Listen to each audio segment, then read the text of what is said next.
यह कभी मत सोचिए कि कौन आपसे बेहतर या खराब कर रहा है। एकमात्र सवाल ये है कि क्या आप अपना सर्वश्रेष्ठ कर रहे हैं, क्योंकि आपका कंपटीशन आपसे, अपने आप से है, खुद से है। जीवन में सफल होने के लिए इससे फ़र्क नहीं पड़ता कि कौन क्या कर रहा है, दूसरा क्या कर रहा है, उसकी आपसे तैयारी ज़्यादा है या कम है। फ़र्क तो इससे पड़ता है कि आज आप क्या कर रहे हैं, जो आप कल थे उससे बेहतर हैं या नहीं। अगर जवाब हाँ है तो आप सही दिशा में आगे बढ़ रहे हैं। गुड मॉर्निंग, मैं विनय स्वागत करता हूं आप सबका आपके मैथ्स स्पेशल यूट्यूब चैनल विनय मैथ्स क्लासेस पर। कैसे हैं आप सब? उम्मीद है स्वस्थ होंगे, मस्त होंगे। तो चलिए बढ़ते हैं अपनी परसेंटेज की क्लास 5 पर। उम्मीद है इससे पहले कि आपने परसेंटेज की चारों क्लासेस देख ली होंगी, क्योंकि अगर बेसिक अच्छा हुआ तभी हमें आगे समझ में आएगा। तो बढ़ते हैं आज के अपने पहले सवाल पर, जो कि अपना क्वेश्चन नंबर 42 है। एक दुकानदार ने एक सामान की कीमत पर 25% अधिक मूल्य अंकित किया। वह पुनः सामान का दाम 25% बढ़ा देता है, तो उसको कितने प्रतिशत का लाभ हुआ? ये क्वेश्चन प्रॉफिट एंड लॉस से रिलेटेड है, जिसका थोड़ा सा बेसिक हम लोग यहाँ समझते हैं, बाकी डिटेल में उस चैप्टर को हम लोग पढ़ेंगे। एक दुकानदार जिस भी कीमत पर सामान कोई खरीदता है उस मूल्य को हम कहते हैं क्रय मूल्य या कॉस्ट प्राइस। उसके बाद वो सामान को कुछ प्रॉफिट लेकर बेचता है, तो वो हो जाता है हमारा सेलिंग प्राइस। अगर दुकानदार ने क्रय मूल्य से ज़्यादा पर सामान बेचा तो हमें प्रॉफिट होगा, तो प्रॉफिट प्लस में होता है। और अगर उसने कम पे बेचा तो भी वो होगा सेलिंग प्राइस, लेकिन उसे नुकसान होगा, तो क्या होगा? लॉस। जैसे मैंने आपसे शुरुआत में ही कहा था एक बार कि कोई भी चीज़ अपने आप में 100% होती है, तो यहाँ पर जो 100% वैल्यू होती है वो होती है कॉस्ट प्राइस की। इसका मतलब क्रय मूल्य हमेशा हमारा 100% होता है। अगर हमें प्रॉफिट हुआ, मान लेते हैं कि हमें 10% का प्रॉफिट हुआ, तो ये हो जाएगा प्लस 10%, तो जो हमारा सेलिंग प्राइस हो जाएगा वो हो जाएगा 110%। अब अगर मान लें कि अगर दुकानदार को 10% का नुकसान हो गया तो लॉस हमारा हो जाएगा 10%, और जो सेलिंग प्राइस हो जाएगा वो हमेशा कॉस्ट प्राइस से कम हो जाएगा, क्योंकि हमारा लॉस हुआ, तो जो सेलिंग प्राइस हो जाएगा वो हो जाएगा 90%। इसका मतलब कॉस्ट प्राइस हमेशा हमारा 100% रहता है और सेलिंग प्राइस हमारा प्रॉफिट या लॉस के हिसाब से बढ़ता या घटता रहता है। अगर प्रॉफिट होगा तो सेलिंग प्राइस हमारा 100% से ज़्यादा हो जाएगा, और अगर हमारा लॉस होगा तो सेलिंग प्राइस 100% से कम हो जाएगा। ये था इसका थोड़ा सा बेसिक, जिसको हम लोग प्रॉफिट एंड लॉस चैप्टर में डिटेल में पढ़ेंगे। अब सबसे पहले हम इस सवाल को एक्स से करते हैं, उसके बाद हम इसको डायरेक्ट करेंगे और हम शॉर्ट ट्रिक सीखेंगे। क्या किया? एक दुकानदार ने एक सामान को मान लेते हैं कि उसने 100 रुपये का खरीदा, तो कॉस्ट प्राइस हो गया 100 रुपये। फिर उसने क्या किया? उस 100 रुपये की कीमत को 25% अधिक बढ़ा के उसने अंकित मूल्य कर दिया, यानी कि उसने इसका 25% बढ़ाया और उसको MRP कर दिया। तो 100 का 25% आपको पता है, 100 का 25% होता है 25, तो नया MRP हो गया 125। अब आगे कह रहा है उसने पुनः सामान का दाम 25% बढ़ा दिया, तो अब 125 का 25% हमको बढ़ाना है। तो 125 का अगर हम 25% निकालेंगे, उसके बाद हमें इस 125 में उसको जोड़ना पड़ेगा। तो क्यों ना हम डायरेक्ट इसका 125% निकाल दें, तो हमें जोड़ना नहीं पड़ेगा, डायरेक्ट हमारी वैल्यू आ जाएगी। तो 125 का 125%। अब आपको पता है 125 और 125 को ऊपर मल्टीप्लाई करना है, क्योंकि काट पीट करने से दिक्कत होगी, इसको डायरेक्ट हम मल्टीप्लाई कर लेते हैं। तो 125 को 125 से मल्टीप्लाई करना है। जब भी लास्ट में 5 हो तो ऊपर आएगा 25, और 12 की गुणा उसके आगे वाले नंबर यानी कि 13 से करनी है, और 12 की गुणा 13 से करेंगे तो आएगा 156। 12 का स्क्वायर 144, और उसमें एक बार 12 जोड़ देंगे, तो ये हो जाएगा 156 डिवाइडेड बाई 100, और 2 जीरो से कैंसिल होके डेसिमल बीच में लग जाएगा, तो ये हो जाएगा 156.25। अब आप देखिए कॉस्ट प्राइस था 100 रुपये, जो 2 बार बढ़ाने के बाद हो गया 156.25 रुपये। हमसे पूछा है उसको कितने % का लाभ हुआ। अब आप डायरेक्ट यहाँ से देख सकते हैं कॉस्ट प्राइस हमेशा होता है 100% और ये आया है हमारा 156.25%, तो हमारा फायदा कितना हुआ 56.25%, ऑप्शन सी। अब हम सीखते हैं इस क्वेश्चन को शॉर्ट ट्रिक से कैसे करते हैं। हमको दिया है कीमत 25% उसने अधिक बढ़ा दी, तो 25% का मतलब आप सबको पता है ये होता है 1/4। अब हम 2 रेशियो बनाते हैं, कॉस्ट प्राइस का और मार्क प्राइस का। अंकित मूल्य को कहते हैं मार्क प्राइस। अब आप यहाँ समझिए इसका मतलब क्या होता है। उसने अंकित मूल्य 25% अधिक कर दिया, इसका मतलब जो यहाँ पर नीचे वैल्यू होती है ये हमेशा होती है हमारी कॉस्ट प्राइस सीपी, और ऊपर हमारा लाभ भी हो सकता है, हानि भी हो सकती है। लाभ है तो प्लस, हानि है तो माइनस, या कुछ हम बढ़ा सकते हैं या कुछ हम घटा सकते हैं। ये जब मैंने आपकी परसेंटेज की क्लास शुरू की थी तो मैंने आपको बताया था। अब यहाँ कह रहा है 25% अधिक अंकित मूल्य कर दिया, इसका मतलब 4 रुपए की चीज पर उसने 1 रुपए अधिक बढ़ाकर अंकित कर दिया। तो ये क्या हो गया, अगर किसी चीज की कीमत 4 रुपए थी तो उसने उसको 1 रुपए अधिक बढ़ा दिया, तो एमआरपी कितना हो गया 4 और 1 5। इसी तरह आगे वह पुनः सामान का दाम 25% बढ़ा देता है, तो फिर वही बात, अगर कॉस्ट प्राइस 4 रुपए है तो उसने एमआरपी 1 रुपए बढ़ा दिया, तो कॉस्ट प्राइस 4 रुपए तो एमआरपी हो गया 5 रुपए। अब आप इसको मल्टीप्लाई कर लीजिए, इसका मतलब उसको कॉस्ट प्राइस कितना लगा और उसने मार्क प्राइस कितना किया, तो 4 चक्कू 16 और 5 25, यानी कि सामान की कीमत थी 16 रुपए और उसने उस पर 25% 2 बार बढ़ा के अंकित मूल्य कर दिया 25 रुपए। अब हमसे पूछा गया है कितने % का लाभ हुआ, तो लाभ प्रतिशत निकालने का फार्मूला है लाभ बटे में क्रय मूल्य गुणे 100%, या आपसे लाभ या हानि जो भी पूछा जाए आप उसको ऊपर रखेंगे और नीचे हमेशा क्रय मूल्य गुणे 100। तो यहाँ देखिए कितने का लाभ हुआ उसको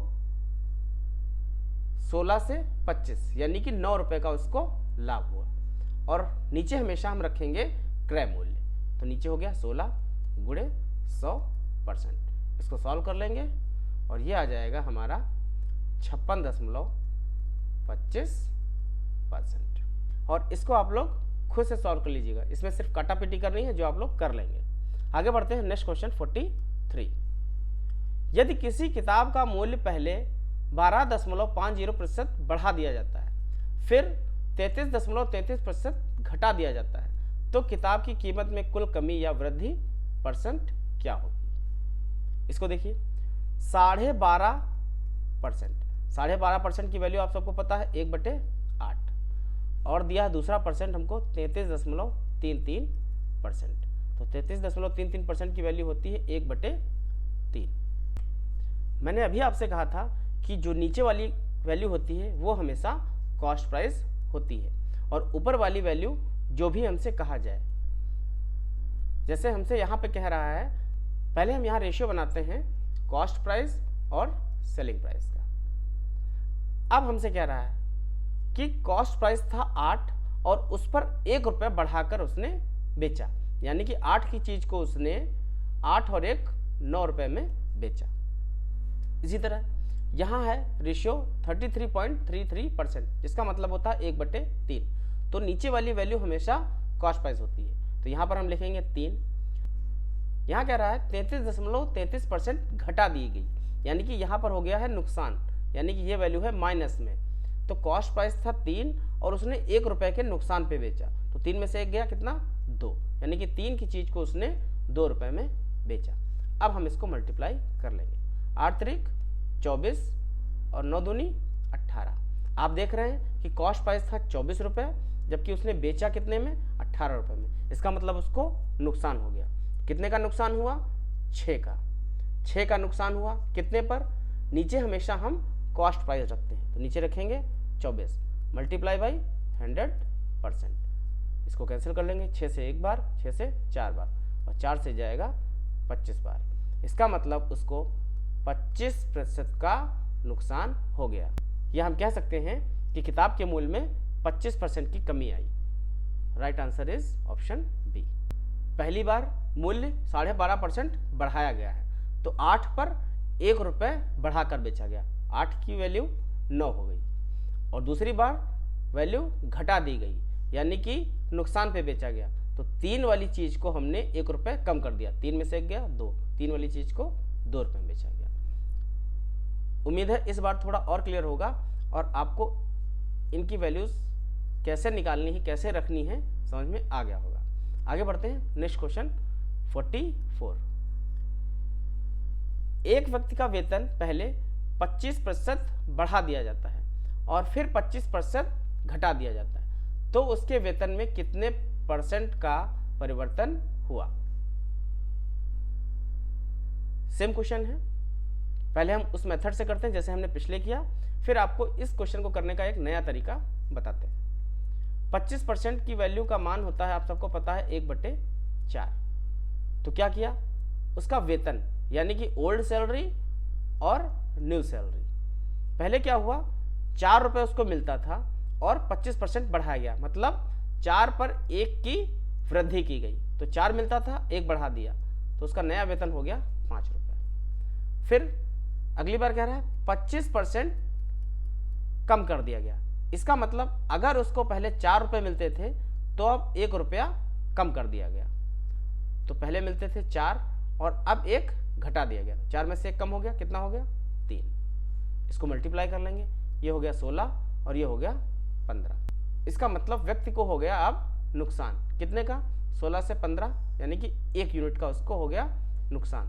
कितने पे, नीचे हमेशा हम ओल्ड वैल्यू रखेंगे, यानी कि नीचे रखेंगे हम 16 मल्टीप्लाई बाई 100, और 1/16 की वैल्यू आप सबको पता है 6.25%। ये हमने अपनी पहली क्लास में सीखा था। अब हम देखते हैं अपना दूसरा तरीका जो इससे भी आसान है। जब भी आपको परसेंट में 2 सेम वैल्यू दी गई हो और एक बार वैल्यू बढ़ानी हो और एक बार वैल्यू को घटाना हो, इससे पहले क्वेश्चन में सेम वैल्यू नहीं थी, जैसे यहाँ देखिए 12.5% बढ़ाना था और 33 सही 33% घटाना था। इससे पहले 25% बढ़ाना था और फिर 25% बढ़ाना था। मतलब कहने का ये है, अगर आपके पास 2 वैल्यू ऐसी आती हैं जिनमें सेम वैल्यू हो और एक बार बढ़ाना हो और एक बार वैल्यू को घटाना हो, तो आप डायरेक्ट हमेशा ध्यान रखिए कि उसमें हमेशा व्यक्ति का नुकसान ही होगा। और उसको डायरेक्ट निकालने का तरीका है एक फार्मूला r²/100, जहाँ पर r क्या है, जो वैल्यू हमको परसेंटेज में दी गई है। तो इसका डायरेक्ट आंसर हम निकाल लेंगे 25%, तो 25 गुणे 25/100, 25 का मल्टीप्लाई आपको पता है 625 डिवाइडेड बाई 100, 2 0 कैंसिल, पॉइंट आ गया यहाँ, तो आंसर आ गया डायरेक्ट 6.25%। प्रैक्टिस के साथ आप इसको ओरली वर्बली भी कर सकते हैं, पेन उठाने की भी जरूरत नहीं पड़ेगी। जैसे एक अगला एग्जांपल हम लेते हैं खुद से। मान लेते हैं कि एक व्यक्ति का वेतन पहले 20% बढ़ा दिया गया और उसके बाद उसका 20% वेतन कम कर दिया गया, तो बताओ उसका नुकसान होगा या फायदा होगा। तो हमेशा जब भी वैल्यू सेम हो और एक बार प्लस हो एक बार माइनस हो, तो हमेशा व्यक्ति का नुकसान ही होगा। डायरेक्ट 20 का स्क्वायर 400 और डिवाइडेड बाई 100, इसका मतलब उसको 4% का नुकसान होगा। अगर अब भी नहीं समझ में आया तो इसको मैं आपको एक एग्जांपल से बताता हूँ। मान लेते हैं एक व्यक्ति को 100 रुपये मिलते थे, उसकी तनख्वाह, उसकी सैलरी 100 रुपये थी। उसके बॉस ने क्या किया, उसकी सैलरी को 20% इंक्रीज कर दिया। तो मिलते थे उसको पहले 100 रुपये और 100 का 20% कितना होता है 20 रुपये, यानी कि अब उसकी नई सैलरी हो गई 120 रुपये। फिर क्या किया, बॉस ने या उसके मालिक ने 20% सैलरी उसकी कम कर दी। तो अब हमें निकालना है 120 का 20%। तो 120 का 20% कितना होता है, 10 से 10, 10 से 10, 12 दूनी 24 रुपये। तो उसने अब 120 में से 24 रुपये उसके कम कर दिए। तो 120 में से 24 कम कर देंगे, ये आ जाएगा 96। अब आप देखिए, पहले उसकी सैलरी थी 100 रुपये, जो कम होके हो गई कितनी, 96, यानी कि उसको नुकसान कितने का हुआ, 4 रुपये का।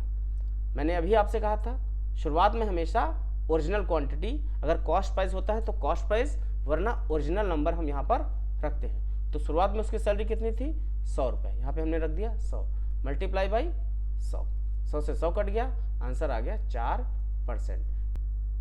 अब सैलरी 100 रुपये थी और 96 हो गई, यानी कि घट गई, तो उसको हो गया नुकसान, यानी कि हमेशा उसको 4% का नुकसान होगा। उम्मीद है अब आपको समझ में आ गया होगा। आगे बढ़ते हैं, नेक्स्ट क्वेश्चन 45। 2 वर्ष पहले मेरी बाइक का मूल्य ₹62,500 था। यदि प्रतिवर्ष 4% मूल्य कम होता है तो वर्तमान में बाइक की कीमत क्या होगी।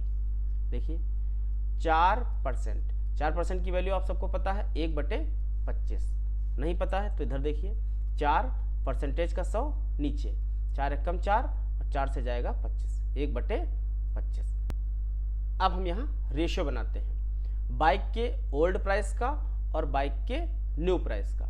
2 वर्ष पहले, हर साल जब भी हम कोई नई चीज़ लेते हैं, बाइक लेते हैं, तो हर साल उसकी कीमत गिरती है। तो उसकी कीमत गिर रही है साल में 4%, यानी कि अगर उसकी कीमत 25 रुपये थी तो उसमें से 1 रुपये कम हो रही है, माइनस हो रही है। तो पहले उसकी कीमत अगर 25 रुपये थी तो अब उसकी कीमत हो गई 24 रुपये, 1 रुपये उसकी वैल्यू कम हो गई। ये चला 2 साल, तो पहले साल ये हुआ, दूसरे साल फिर 4% कम हुआ, तो 25 रुपये फिर वैल्यू थी और उसके अगले साल फिर 1 रुपये वैल्यू कम हो गई, तो नई वैल्यू हो गई फिर 24 रुपये। अब हम इसको मल्टीप्लाई कर लेंगे। 25 मल्टीप्लाई आपको पता है 625 और 24 की मल्टीप्लाई 576। आपको स्क्वायर याद होनी चाहिए कम से कम 1 से 40 तक। ये 25 का स्क्वायर और ये 24 का स्क्वायर। अब आप देखिए, कह रहा है 2 साल पहले मेरी बाइक का मूल्य 62,500 था। ये यूनिट में वैल्यू आई और उसकी रियल में वैल्यू है 62,500। इसको सॉल्व करके हम 1 की वैल्यू निकाल लेंगे। 625 से 1 बार और 625 से जाएगा 100 बार, यानी कि 1 की वैल्यू आ गई 100 रुपये। हमसे पूछा गया है वर्तमान में बाइक की कीमत क्या है, ये है प्रेजेंट या नई वैल्यू। तो 576 को हम मल्टीप्लाई कर देंगे 100 से, तो आंसर आ जाएगा हमारा 57600। Option B is the right answer. Next question 46। पहले वर्ष एक गांव की जनसंख्या में 5% की वृद्धि हुई और दूसरे वर्ष में 5% की कमी आई। दूसरे वर्ष के अंत में गांव की जनसंख्या 47,880 थी, तो पहले वर्ष के प्रारंभ में जनसंख्या कितनी थी। एक गांव की जनसंख्या में एक बार वृद्धि हुई 5% की और एक बार 5% की कमी आई। तो 5% की वैल्यू आपको पता है 1/20। अब हम बनाते हैं रेशियो गांव की जनसंख्या का, ओल्ड पॉपुलेशन और न्यू पॉपुलेशन। अब देखिए, पहली बार कह रहा है कि 5% की वृद्धि हुई। इसका मतलब अगर गांव की जनसंख्या पहले 20 थी तो 20 पर 1 बढ़ गई, तो 20 पर 1 बढ़ गई तो नई जनसंख्या हो गई 21। फिर कह रहा है 5% की कमी आई। 5% की वैल्यू 1/20। इस बार क्या हुआ, 20 थी और 1 की कमी आई, तो 20 पर 1 की कमी आई तो ये हो गया 19। अब इसको मल्टीप्लाई कर लेंगे, ये हो गया 400 और 21 को 19 से मल्टीप्लाई करेंगे, ये आएगा 399। आपको इसको 21 को और 19 को मल्टीप्लाई करने की एक ट्रिक दिखाता हूँ। 21 और 19, ये 21 और 19 को मल्टीप्लाई करने की ट्रिक नहीं है, ये किसी भी ऐसे नंबर की मल्टीप्लाई करने की ट्रिक है जिसका डिफरेंस बीच में 1 हो, मतलब उसके बीच में एक संख्या हो। चाहे 4 6 का मल्टीप्लाई करना हो, चाहे 15-17 का मल्टीप्लाई करना हो, चाहे 98 और 100 का मल्टीप्लाई करना हो, किसी भी नंबर का मल्टीप्लाई करना हो, अगर उनके बीच में एक वैल्यू आती है तो आपको क्या करना है, उस बीच वाली वैल्यू का आपको स्क्वायर करना है। तो 21 और 19 के बीच में क्या आता है, 21 और 19 के बीच में आता है 20, तो आपको 20 का स्क्वायर करना है। तो 20 का स्क्वायर कितना होता है, 400, और उसमें से एक हमेशा कम करना है, हमेशा आपको सिर्फ एक कम करना है, तो ये हो जाएगा 399। वही मैंने यहाँ किया। अगर आपको ऐसे ही ट्रिक सीखनी है तो मैंने मल्टीप्लिकेशन वाला फोल्डर बनाया है, उसमें आप जाके चेक कर सकते हैं। अब आप देखिए अपना क्वेश्चन, उसकी जनसंख्या थी 400 जो घट कर रह गई 399। अब आप देखिए दूसरे वर्ष के अंत में गांव की जनसंख्या 47,880 थी। यह है हमारा दूसरा वर्ष, ये पहले की थी, ये बाद की, यानी कि 2 साल बाद। तो यूनिट में वैल्यू है 399, जबकि रियल में वैल्यू दी गई है 47,880। अब आप इसको सॉल्व कर लीजिए और 1 की वैल्यू निकाल लीजिए। 399 एक कम 399, और 399 से ये एग्जैक्ट जाएगा 12 बार और एक 0। ये भी कैसे हुआ, अगर हम इसको 400 मान लें तो 400 से ये लगभग 400 का पहाड़ा अगर 12 बार पढ़ेंगे तो 12 चौक 48, लगभग ये 48 के करीब आ रहा है 12 बार पढ़ने में। अगर ये 399 की जगह 400 होता, चूंकि ये थोड़ा सा कम है इसलिए मैंने इसका तुक्का लगाया, 399 से ये 12 बार मल्टीप्लाई होगा। तो थोड़ी प्रैक्टिस के साथ आप इसको डायरेक्ट उड़ा भी सकते हैं, ये भी आपसे बनेगा, बस प्रैक्टिस की ज़रूरत है। अब आप देखिए 1 की वैल्यू आ गई 120। हमसे पूछ रहा है पहले वर्ष के प्रारंभ में जनसंख्या कितनी थी, तो पहले कितनी जनसंख्या थी 400, तो 400 को हम मल्टीप्लाई कर देंगे 120 से, 12 चौक 48 और 3 0, ये हो गया 48,000। Option B is the right answer. आगे बढ़ते हैं, नेक्स्ट क्वेश्चन 47। किसी जनपद में रहने वाले व्यक्तियों की संख्या 64,000 है। यदि यह जनसंख्या 2.5% की वार्षिक दर से बढ़ती है तो 3 वर्ष बाद कुल संख्या कितनी हो जाएगी। देखिए 2.5% की फ्रैक्शन वैल्यू होती है 1/40, ये भी मैंने आपको बताया है। 25% की वैल्यू होती है 1/4, यहाँ पर बीच में लग गया 1 दशमलव, जब भी बीच में दशमलव लग जाएगा तो नीचे 1 0 बढ़ जाएगा, तो 2.5% की फ्रैक्शन वैल्यू होती है 1/40। अब आप देखिए ओल्ड पॉपुलेशन और न्यू पॉपुलेशन, 3 साल की बात हो रही, यानी कि हमें 3 साल की जनसंख्या कैलकुलेट करनी है और तीनों साल बढ़ रही है। तो पहले थी 40 और 40 पर 1 की वृद्धि हो गई तो हो गई 41, इसी तरह 40 और यहाँ हो गई 41, तीसरे साल 40 और 41। अब आप देखिए 40 40 40, ये होता है 64,000। और अब हमको मल्टीप्लाई करना है 41 को 3 बार। 41 को 3 बार मल्टीप्लाई करने का मतलब है 41 का क्यूब निकालना है, और 41 का क्यूब निकालना मैंने आपको सिखाया है। क्यूब कैसे निकालते हैं किसी भी नंबर का, ये मैंने आपको क्यूब निकालने की क्लास में सिखाया है।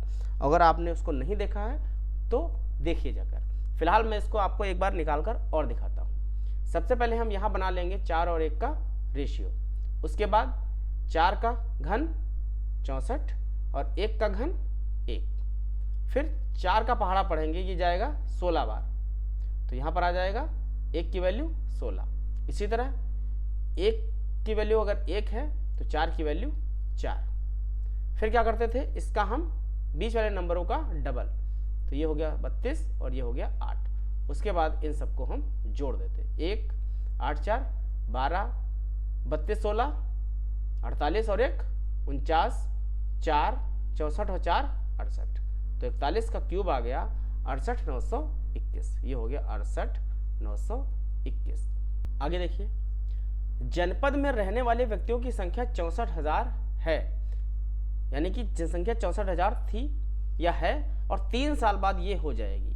तो 64,000 यूनिट में वैल्यू आई और रियल में भी वैल्यू हमको दी है 64,000, इसका मतलब अगर इसको हम सॉल्व करें तो 1 की वैल्यू आएगी 1, इसलिए 68,921 को 1 से मल्टीप्लाई करने पर भी वैल्यू आएगी 68,921।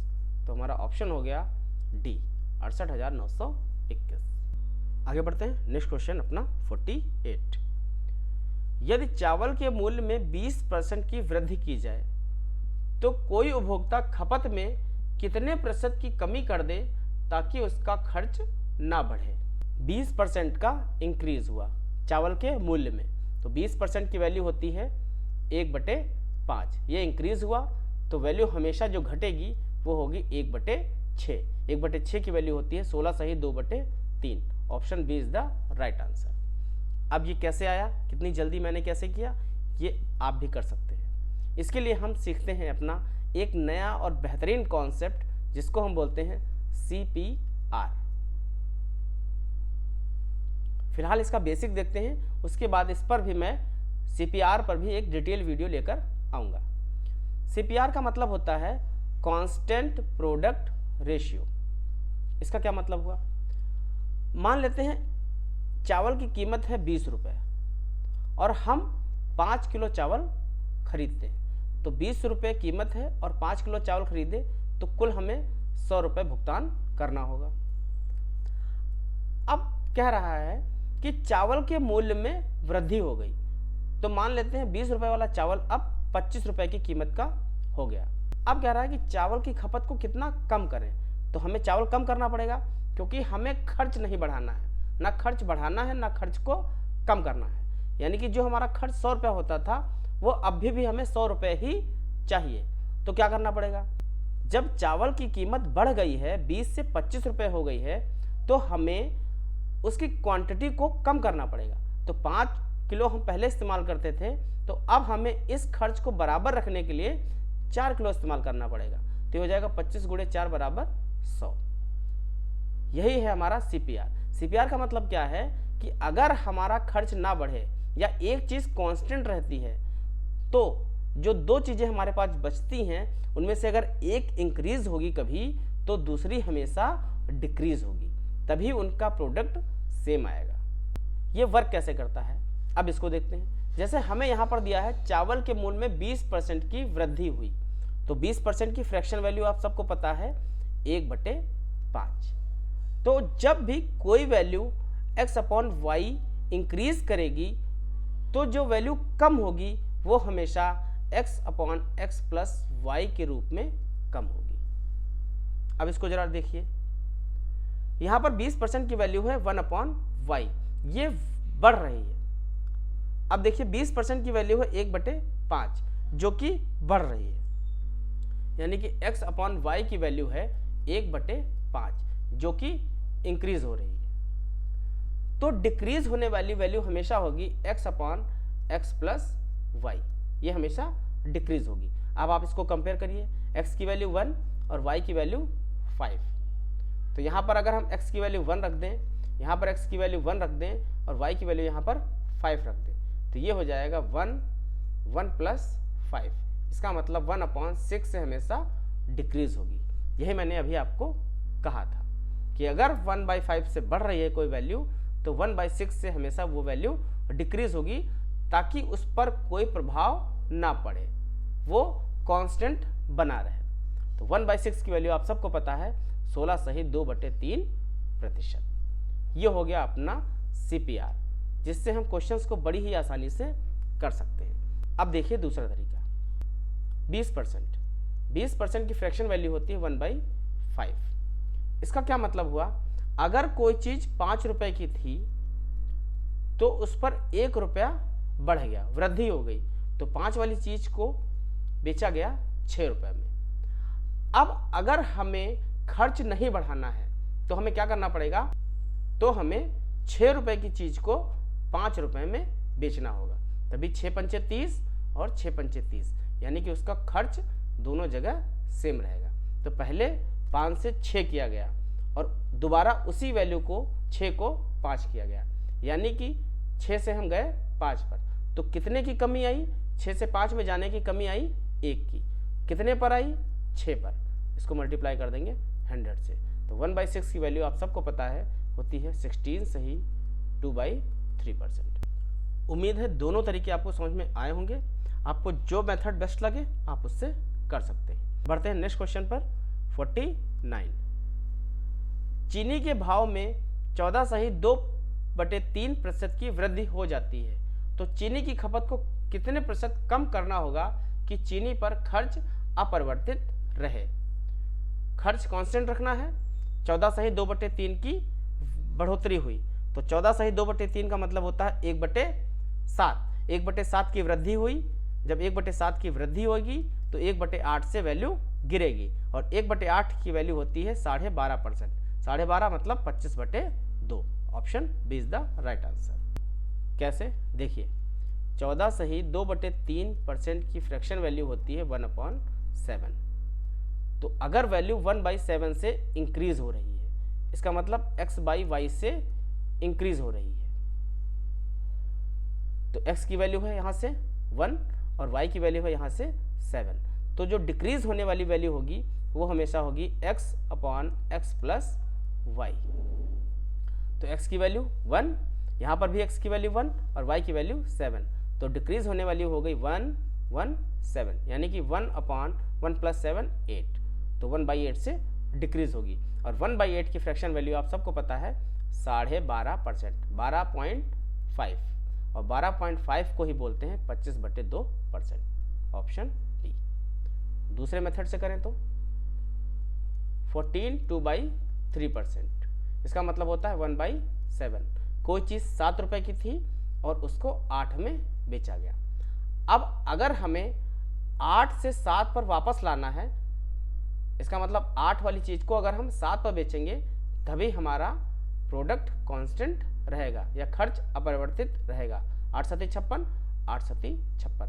अब 8 वाली चीज़ को हमें 7 रुपये में बेचना पड़ेगा, यानी कि हमें 1 रुपये का नुकसान। तो 1 रुपये कम करना है कितने पर? 8 पर।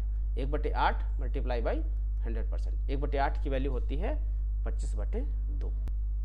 तो आगे बढ़ते हैं क्वेश्चन नंबर 50, अपने प्रतिशत चैप्टर की half century.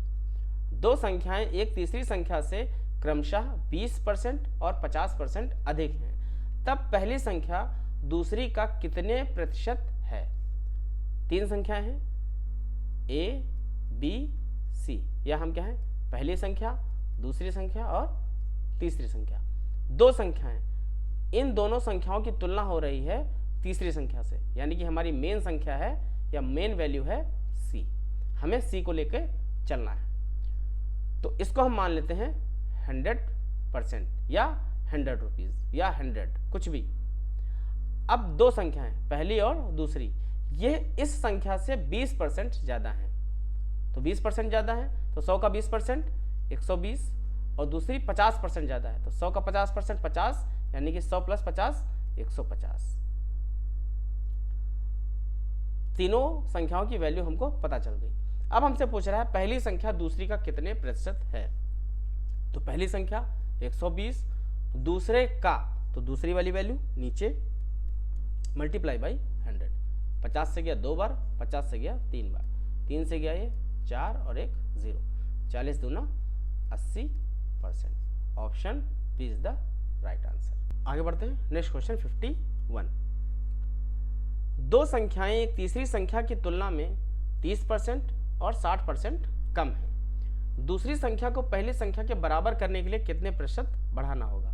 Same question last के जैसा, थोड़ा सा डिफरेंस है। पहली संख्या, दूसरी संख्या और तीसरी संख्या।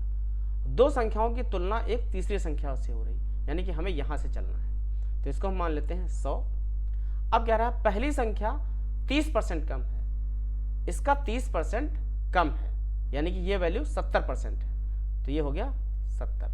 या ऐसे भी कह सकते हैं 100 में से 30% कम कर देना है, तो 100 का 30% 30, 100 में से 30 कम 70। इसी तरह दूसरी वैल्यू 60% कम है, तो 100 का 60% कम है, तो 100 का 60% 60, 100 में से 60 कम 40। या 60% कम है, इसका मतलब ये वैल्यू 40% है, तो 100 अगर 100% है तो 40% 40। तीनों वैल्यू हमारे पास आ गई। अब कह रहा है दूसरी संख्या को पहली संख्या के बराबर करने के लिए कितने प्रतिशत बढ़ाना होगा। दूसरी संख्या है 40 और पहली संख्या है 70। दूसरी को पहले के बराबर ले जाना है, तो दूसरी को पहले के बराबर ले जाने के लिए हमें कितना चाहिए, प्लस करना होगा 30 का, तो प्लस 30। इसका मतलब 30 बटे कितने पे बढ़ाना है, हमें जितने पे बढ़ाना है वो वैल्यू नीचे, 40 पे बढ़ाना है तो 40 नीचे, मल्टीप्लाई बाई 100। इसको सॉल्व कर लेंगे, 1 0 से 1 0, ये हो गया 300 बटे 4, या और काट लें, 2 दूनी 4 15, ये हो गया 150 बटे 2, और 150 बटे 2 का मतलब 75%। Option D is the right answer. या इतना काटा पीटी करने की जरूरत नहीं है, 30 बटे 40 मल्टीप्लाई बाई 100, 1 0 से 1 0 गया, 3 बटे 4, 3 बटे 4 की फ्रैक्शन वैल्यू होती है 75%। Next question 52। एक गांव की जनसंख्या 8000 थी, एक वर्ष बाद पुरुषों की संख्या 10% बढ़ जाती है, जबकि महिलाओं की संख्या 8% बढ़ जाती है। इस प्रकार कुल जनसंख्या में 9% की वृद्धि होती है। प्रारंभ में पुरुषों की संख्या ज्ञात कीजिए। इस क्वेश्चन को करने में हम मिश्रण की मदद लेंगे, मिक्सचर एंड एलिगेशन। ये अपने आप में एक पूरा टॉपिक है जिसको हम लोग आगे पढ़ेंगे। यहाँ पे आपको क्या करना होता है, एक तरफ हम लिखेंगे मेन और एक तरफ हम लिखेंगे वुमेन। अब वुमेन की संख्या 8% बढ़ती है, तो यहाँ पर 8%, और पुरुषों की संख्या 10% बढ़ती है। बीच में हमेशा उन दोनों की कॉमन वैल्यू जो बढ़ती है उसको रखते हैं। यहाँ पर कुल जनसंख्या में वृद्धि हो रही है 9% की, तो यहाँ पर लिखेंगे 9%। आप परसेंटेज लिखो या ना लिखो। आगे देखिए, अब हमें करना होता है इनका डिफरेंस, और उसको लिखना होता है यहाँ। तो 10 में से 9 का डिफरेंस 1, और 8 और 9 का डिफरेंस 1। ये आ गया हमारा रेशियो, और जो ये रेशियो होता है वो हमेशा क्वांटिटी का होता है।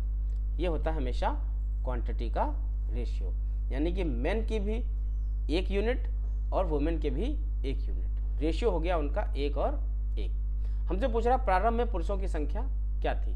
प्रारंभ में जनसंख्या थी 8000, इसको 2 जगह डिवाइड कर लेंगे तो 1 की वैल्यू आ जाएगी 4000। तो पुरुष कितने थे, 1 को 4000 से मल्टीप्लाई कर देंगे, 1 मल्टीप्लाई बाई 4000, तो पुरुष थे 4000। Option A is the right answer. ये सब लिखना भी नहीं पड़ेगा, आप 1 1 है डायरेक्ट आधा आधा कर देंगे, 8000 का 4000, ऑप्शन ए। Question number 53। 3 वर्ष पहले एक नगर की जनसंख्या 1,60,000 थी। यदि लगातार 3 वर्षों में जनसंख्या में वृद्धि क्रमशः 3%, 2.5% तथा 5% हुई, तब गांव की वर्तमान जनसंख्या ज्ञात करो। सेम ही क्वेश्चन है जैसा हम लोग पीछे करते आ रहे हैं, बस यहाँ पर वैल्यू थोड़ी डिफरेंट है और 3 वैल्यू है। हम सबसे पहले क्या करते हैं, रेशियो बनाएंगे ओल्ड पॉपुलेशन और प्रेजेंट पॉपुलेशन। कुल जनसंख्या हमको दी गई है 1,60,000, जो 3 वर्ष पहले थी, यानी कि पुरानी। अब आप देखिए 3%, इसकी फ्रैक्शन वैल्यू होती है 3/100। 2.5% कई बार कर चुके हैं, इसकी फ्रैक्शन वैल्यू होती है 1/40। 5% इसकी फ्रैक्शन वैल्यू होती है 1/20। अब हम ओल्ड और प्रेजेंट पॉपुलेशन का रेशियो बना लेंगे। पहले थी 100, 3 बढ़ गई, तो 100 3 बढ़ गई, हो गई 103। आगे देखिए 25%, 1/40, 40 थी उस पर 1 बढ़ गई, 40 पर 1 बढ़ गई, हो गई 41। फिर 5%, 1/20, 20 थी 1 बढ़ गई, 20 थी 1 बढ़ गई, हो गई 21। अब हम करते हैं इसको मल्टीप्लाई, 100 × 40 × 2, ये हो जाएगा 4 दूनी 8 और 4 0। अब हम इसको मल्टीप्लाई करेंगे, 103 को 41 से, 41 थी आई 123, 123 का 3 कैरी हुआ 12, 41 से 0 बार तो ये आएगा 2, कैरी होगा 1, 41 से कम 41 और 1 42, ये हो गया 42 23। इसको मल्टीप्लाई करना है अब हमें 21 से, 21 थी आई 63, 63 का 3 कैरी हुआ 6, 21 दूना 42 और 6 48, कैरी हुआ 4, 21 दूना 42 और 4 46, कैरी हुआ फिर 4, 21 चक्कू 84 और 4 88, तो ये हो गया 88683। आगे कह रहा है एक नगर की जनसंख्या 3 साल पहले 1,60,000 थी, ये यहाँ लिखा है। यूनिट में वैल्यू है 80,000, जबकि रियल में उसकी वैल्यू है 1,60,000। अगर इसको हम सॉल्व करेंगे तो 80 से ये एग्जैक्ट 2 बार जाएगा, तो 1 की वैल्यू आ जाएगी 2। तो जो भी वैल्यू आती है उसको हम यहाँ मल्टीप्लाई करते हैं, तो इसको हम मल्टीप्लाई कर लेंगे, तब हमें गांव की वर्तमान जनसंख्या पता चल जाएगी। तो 88683 को मल्टीप्लाई कर देंगे 2 से। अब आपको इस पूरे को मल्टीप्लाई करने की भी ज़रूरत नहीं है, यहाँ पर हम लगाएंगे लास्ट 2 डिजिट, क्योंकि सबकी लास्ट की 2 डिजिट अलग अलग है। तो 3 दूनी 6 और 2 अट्ठी 16, तो लास्ट की 2 डिजिट आंसर में होनी चाहिए 6 और 6। 6 सिर्फ एक ही ऑप्शन में है, option B is the right answer. तो ये था हमारा लास्ट क्वेश्चन आज का। तो फिलहाल आज हम यहीं रुकते हैं, नेक्स्ट वीडियो में हम लोग कुछ और अच्छे क्वेश्चंस सॉल्व करेंगे। तो उम्मीद है सबको यहाँ तक समझ में आया होगा। अगर कुछ दिक्कत है तो आप एक बार वीडियो को रिवाइज कीजिए, फिर से देखिए, आपको निश्चित ही समझ में आ जाएगा। अगर आपको आज के क्वेश्चंस समझ में आए हों, अच्छे लगे हों, कुछ नया सीखने को मिला हो, तो वीडियो को लाइक करें, कमेंट करें और दोस्तों के साथ शेयर भी करें। चैनल पर पहली बार आए हैं तो चैनल को सब्सक्राइब कर लें, बेल आइकन को प्रेस कर लें, जिससे आने वाली वीडियो का नोटिफिकेशन आपको मिल सके। तो मिलते हैं नेक्स्ट वीडियो में, तब तक अपना और अपने परिवार का ध्यान रखिए, पढ़ते रहिए। Thank you.